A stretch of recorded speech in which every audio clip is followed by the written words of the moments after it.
कहीं गिन्नी कहाँ गई हो? हाँ, देखो तुम्हें क्या क्या चीजें चाहिए, थोड़ा लिख कर दे दो ना।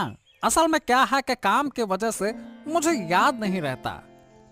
तुम तो हमेशा सब कुछ भूल जाते हो। तुम क्या सच में भूल जाते हो, या फिर ये चाहते हो कि जो मैं चाहूँ वो मुझे ना मिले?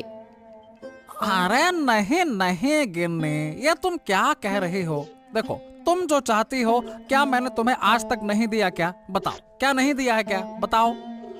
हाँ हाँ दिया है, लेकिन इन दिनों तुम सब कुछ भूलने लगे हो। अरे भूल नहीं रहा हूँ, असल में जानती हो, रोज नई नई चीजें देना कुछ खास नहीं रहता। मैंने सोचा कि एक दिन हफ्ते में तुम्हें जो चाहिए वो सब तुम्हारे सामने लाकर रख दूंगा, तब तुम खुश रहोगे और मुझे अच्छे अच्छे पकवान बनाकर खिलाओगे। क्यों?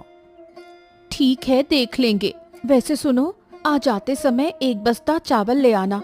घर में चावल खत्म हो रहे हैं। ये लो, बिल्कुल जैसे ही ऑर्डर करोगी सामने ले आकर रख दूंगा। और देखो, चारों तरफ लोग 2 वक्त की रोटी के लिए तरस रहे हैं। हाँ। तुम ठीक कहते हो। वही मेरी छोटी बहन है, कहाँ से उसे पकड़ लिया, उस भिखारी से शादी कर ली। अब देखो, 2 वक्त की रोटी के लिए आंसू बहा रही होगी।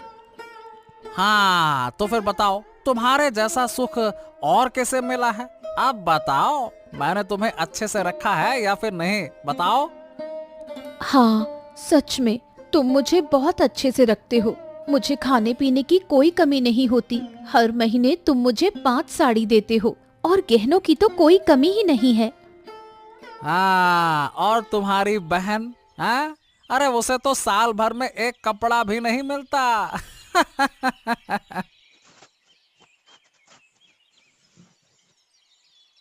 अब तुमने तुमने मुझे देखकर मुझसे मुझसे शादी क्यों की? मैं अभी तक समझ नहीं पाया। आज तक तुम्हारी कोई इच्छा मैंने पूरी की है? सुनो, तुम रोज उठते ही यही रोना रोने लगते हो। मैंने तुमसे पहले ही कह दिया था, मुझे पैसा दौलत या किसी चीज का कोई मोह नहीं है। मैंने सिर्फ एक अच्छे दिल के इंसान को चाहा था। मैं इसी के लिए हमेशा ऊपर वाले से दुआ करती थी, और इसीलिए मैंने तुमसे शादी की। अरे तो पसंद का कोई तरीका भी तो होना चाहिए था। अगर मैं तुम्हारी जगह होता ना, तो मैं कभी भी खुद को पसंद नहीं करता। हाँ। तुम तो मुझे भी पसंद नहीं करते, ये बात तो तुम्हारी बातों से ही समझ आ जाती है। अरे ये क्या कह रही हो तुम? ये देखो, तुम रोज उठते हो और मुझे यही बातें सुनाते हो। इसी बात से समझ आता है कि शायद तुम मुझे छोड़कर किसी और से शादी करना चाहते हो। हाँ, ये क्या क्या क्या बात क्या कर रही हो तुम? ऐसा मैं कभी सोच नहीं सकता। असल में जब कोई आदमी अपनी पत्नी को ना बहुत सी चीजें देता है तो मुझे बहुत दर्द होता है। मैंने तुम्हें 6 महीने पहले एक साड़ी दी थी, वही अब तक पहनी हुई हो। मुझे ज्यादा कुछ नहीं चाहिए। जो कुछ भी है उसमें मैं खुश हूँ। मैं सिर्फ तुम्हारे साथ इस घर में शांति से अपना जीवन बिताना चाहती हूँ। कोई घर में है? एक बार बाहर आओ। क्या हुआ? क्या चाहिए यहाँ? मैं कब से रास्ते पर चल रही हूँ। तू मुझे दया करके थोड़ा पानी दे दे। मुझे बहुत तेज प्यास लगी है। जैसे ही बड़ा घर देखा, पानी मांगना शुरू कर दिया। फिर पानी के नाम पर क्या क्या मांगोगी? इसका कोई ठिकाना है? नहीं, मैं कुछ नहीं मांगूंगी। मुझे सिर्फ थोड़ा पानी चाहिए। मुझे सच में बहुत प्यास लगी है। अब मैं और नहीं चल सकती। पानी वानी कुछ नहीं है, तुम यहाँ से चली जाओ। तू ऐसा क्यों बोल रही है? मैं तो तुझसे मदद लेने आई थी। ऐसे बहुत से भिखारी आते हैं, पहले पानी मांगते हैं, फिर खाना मांगते हैं, फिर पैसे मांगते हैं, फिर ऐसा बर्ताव करते हैं जैसे सारा सामान हमारे पास रखा हो। ऐसा मत कह, मैं ऐसी नहीं हूँ। अगर तू मुझे पानी देगी तो मैं तुझे बहुत आशीर्वाद दूंगी। क्या मैं उन आशीर्वादों को खा लूंगी? चुपचाप यहाँ से चली जाओ, अपना समय बर्बाद मत करो। ठीक है, मैं जा रही हूँ, लेकिन याद रखना, जिस तरह से तू मुझसे पेश आई है, यही बर्ताव लोग कभी नहीं भूलेंगे।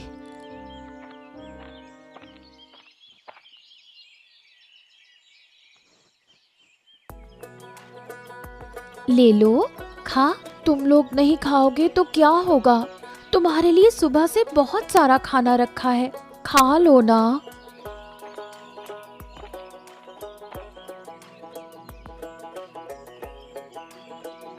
बेटा, मुझे थोड़ा पानी देगी?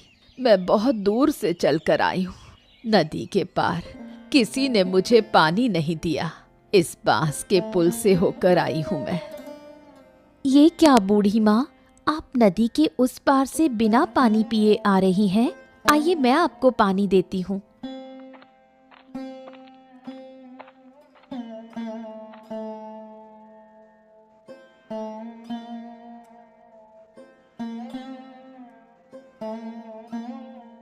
आहा, बहुत शांति मिली है बेटा।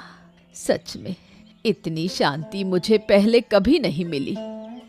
पर आपको रास्ते में किसी ने पानी क्यों नहीं दिया? मुझे तो यही समझ में नहीं आ रहा। पानी देने में तो पैसे नहीं लगते। ये बात हर कोई नहीं समझता बेटा। मैं नदी के पार एक बड़े घर में गई थी। वहाँ की बहू ने मुझे दूर धक्का दे दिया। अरे समझ गई, बहन ने आपके साथ ऐसा बुरा व्यवहार किया। बहन? वो तुम्हारी बहन है क्या? हाँ बूढ़ी माँ, वो मेरी अपनी बहन है। उसकी शादी बड़े घर में हुई है। वो बहुत अमीर है। अमीर हो सकती है, लेकिन उसका दिल बहुत छोटा है। किसी की परवाह नहीं करती। जो असहाय लोगों की मदद करनी चाहिए, वो नहीं समझती। तू तो बहुत अच्छी है बेटा।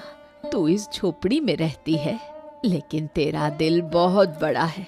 मैं आशीर्वाद देती हूँ बेटा, तुम लोग हमेशा खुश रहो। आप अब कहाँ जाएंगी बूढ़ी माँ? मेरे पास कोई जगह नहीं है।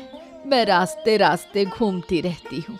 देखती हूँ कि कहीं वृद्धाश्रम में जगह मिल जाए। अब मैं चलती हूँ बेटा, तुम लोग अच्छे से रहो।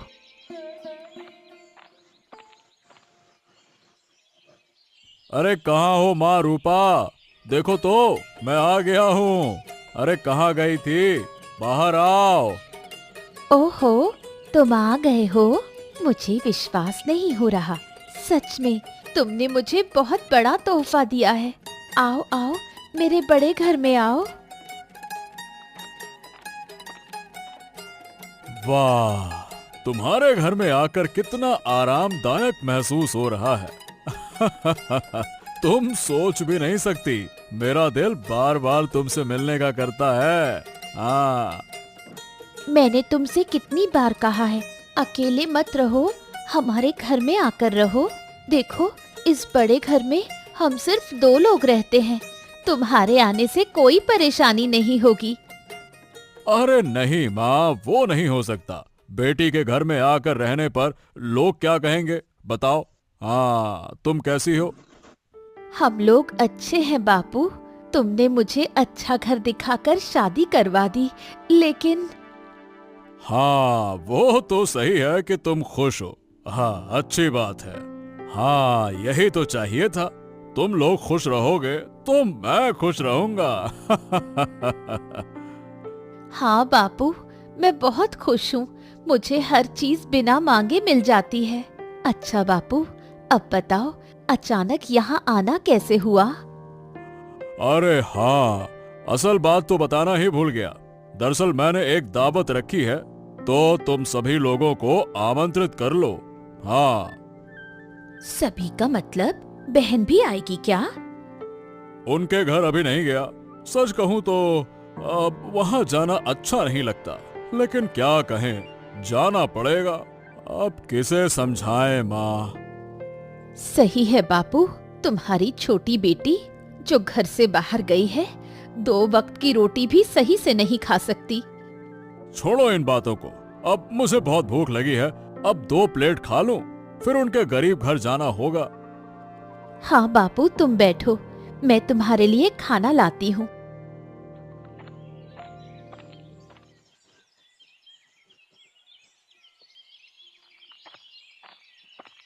ओह बापू, तुम, मेरा सौभाग्य कि तुम मेरे घर आए। आओ आओ, अंदर आओ। अंदर आऊं? अरे तुम्हारे अंदर तो सब सामान ही है, घर और बाहर कोई फर्क ही नहीं है। हाँ बापू, छोटा घर है इसलिए।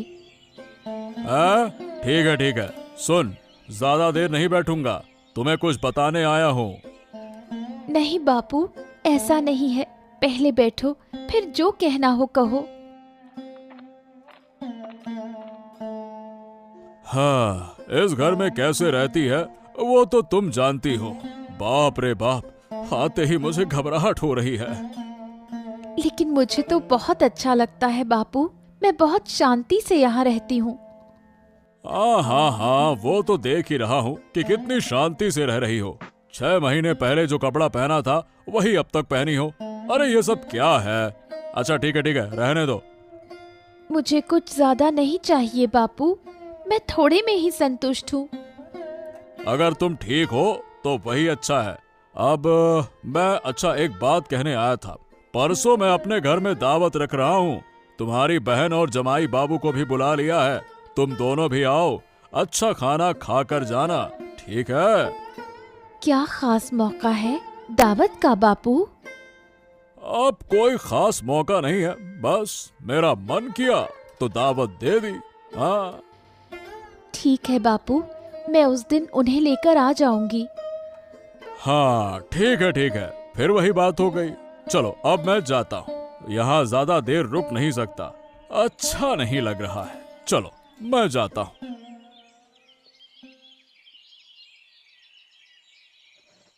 कहाँ दर्द हो रहा है बेटा, मुझे बताना, कहाँ दर्द हो रहा है तुझे?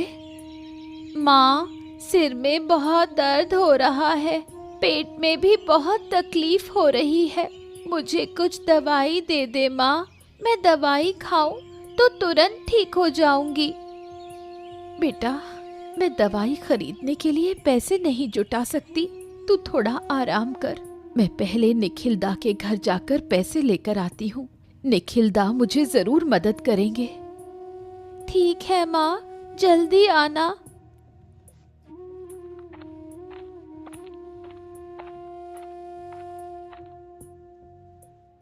निखिल दा, कृपया मेरी मदद कीजिए, मेरी बेटी बहुत बीमार है, दवाई खरीदने के लिए मेरे पास एक भी रुपया नहीं है, अगर तुम मुझे कुछ पैसे दे दो तो बहुत अच्छा होगा।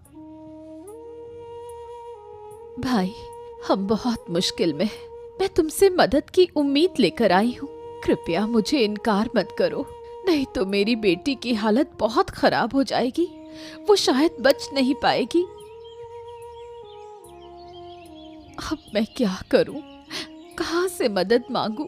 मुझे किसी भी हालत में अपनी बेटी को बचाना है। हाँ, मैं पलाशदा के पास जाती हूँ, लेकिन क्या वो मेरी मदद कर पाएंगे?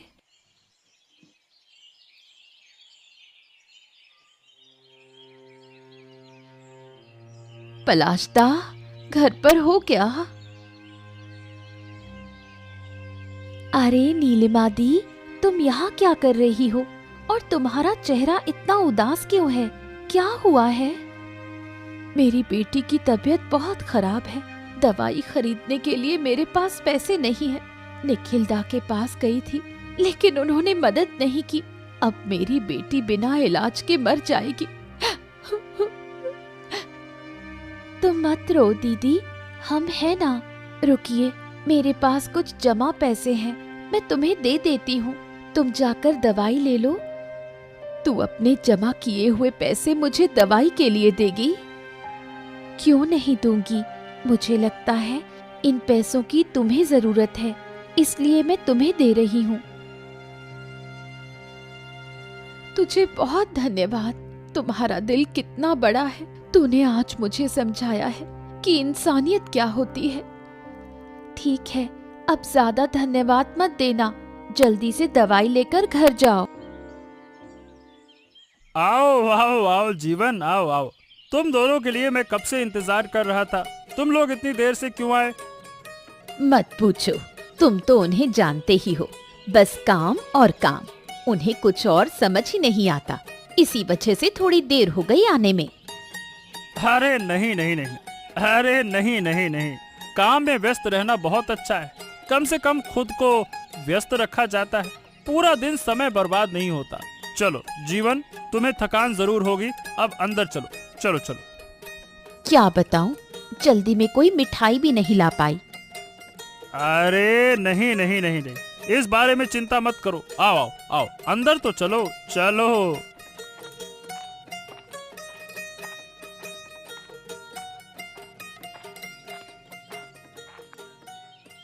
कैसे हो बाबू? तबीयत कैसी है? हाँ ठीक हूँ ठीक हूँ। क्या बात है, तुम्हें आने में इतना समय क्यों लगा? क्या कर रहे थे? दरअसल बाबू, मेरे घर के पड़ोस में एक बच्ची की तबीयत बहुत खराब थी। हम उसे देखने गए थे तो उसकी माँ ने हमें जाने नहीं दिया। अरे बाबू, क्या कोई हमारे साथ इस तरह व्यवहार करता है? नहीं बाबू, असल में हम उनकी फैमिली को बहुत प्यार करते हैं, इसी वजह से हमें आने में देर हो गई। ठीक है, अब ज्यादा बात मत करो। तुम दोनों के लिए घर के पास वाले होटल में एक जगह करवाई है, अब जाओ वहाँ आराम करो। ठीक है बाबू, हम वहाँ जा रहे हैं।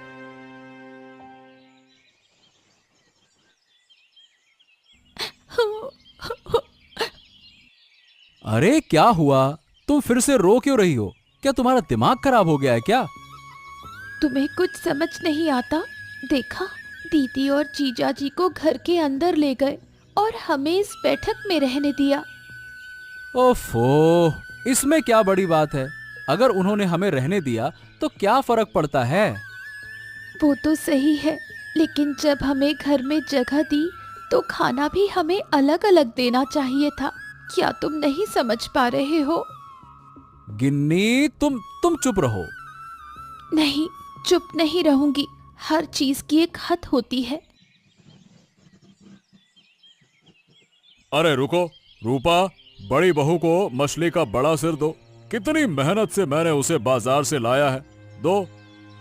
हाँ बाबू, ये लो। और ये दीपा, तेरे पति ने कभी इतनी बड़ी मछली नहीं खाई है। देख, एक ही जगह दो खा ले, कब फिर मौका मिलेगा ऐसा खाने का? हाँ? असल में बाबू, क्या तुम जानते हो, हम तो ये मछलियाँ आमतौर पर नहीं खाते, इसलिए हम इन्हें पचा भी नहीं पाएंगे। तुम तो हमारी पसंद की चिंगड़ी मछली ला सकते थे। तुम लोग क्या खा सकते हो? चिंगड़ी मछली की बात करते हो। अगर तुम पहले कहते तो जरूर ला देता, लेकिन अब कोई तरीका नहीं है। क्या बात है बाबू, हमें दावत दे रहे हो और हमारी पसंद के बारे में एक बार भी नहीं पूछा। ठीक से बात करो दीपा, तुम बाबू को अपमानित कर रही हो। तुम्हें क्या लगता है, तुम्हारी इस तरह से बात करने की हिम्मत कैसे हुई? अपमान तो हुआ है दीदी। बाबू ने हम दो बहनों को बुलाया, जब तुम दोनों को अंदर रहने दिया तो हमें बाहर क्यों रखा?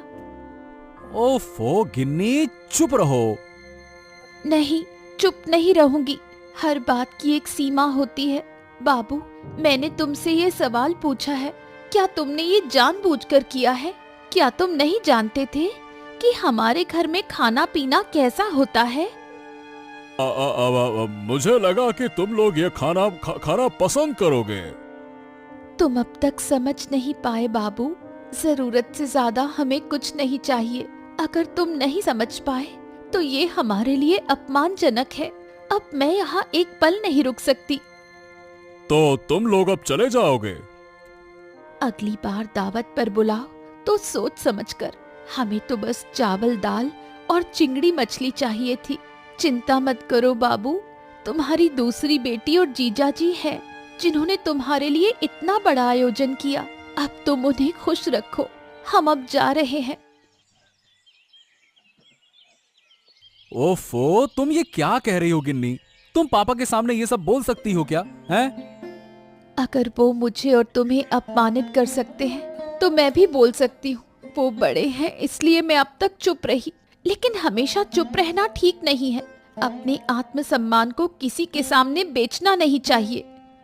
देखो, मेरे लिए तुम्हें कितना अपमान सहना पड़ रहा है। ये तुम्हारी गलती नहीं है। जिनकी जैसी मानसिकता होती है वो वैसा ही करेंगे। चलो, दिन भर से कुछ नहीं खाया, घर में मैंने झींगा मछली तल कर छोड़ी है। 2 कटोरी चावल डालकर फिर झींगा मछली से आराम से खा लेना। अरे बाबा, आप यहाँ? अब नहीं नहीं नहीं नहीं, नहीं आकर मैं रह नहीं सका। असल में मैंने तुम दोनों के साथ बहुत गलत व्यवहार किया है। मैंने आसपास के लोगों से सुना है कि तुम्हारा घर छोटा हो सकता है, लेकिन तुम्हारा दिल बड़ा है। इसीलिए मैं तुमसे माफी मांगने आया हूँ। अरे अरे, ये क्या कह रहे हैं बाबा आप तो बड़े आदमी हैं, हमसे माफी क्यों मांगेंगे? ऐसा मत कहिए, ऐसा मत कहिए। अब देखो, आज दोपहर मैंने जो व्यवहार किया, आहा, हमने उन बातों को अब सोचा भी नहीं है। आप इन सब बातों को भूल जाइए। पलाशदा, मेरी बेटी ठीक हो गई है। अगर मुझे उस दिन दीपा पैसे नहीं देती तो मैं दवाई नहीं खरीद पाती। हो, तुम्हारी बेटी तो बीमार हो गई, ये तो मुझे पता ही नहीं था। दीपा ने शायद आपको नहीं बताया, लेकिन आज मैं आपके पैसे वापस करने आई हूँ। किस पैसे की बात कर रही हो? मैंने तुम्हें पैसे लौटाने को कहा था क्या? तुम्हारी बेटी ठीक हो गई, मुझे बहुत खुशी हुई, लेकिन ऐसा कैसे हो सकता है? इस बारे में तुम्हें चिंता करने की जरूरत नहीं है। मैं फिर से काम करके पैसे जमा कर लूंगी। तुम अपनी बेटी का ध्यान रखना। सच में माँ, मैं हैरान हूँ तुम्हें देखकर। तुम गरीब होते हुए भी दूसरों की मदद कर रहे हो। मुझे तुम पर गर्व है।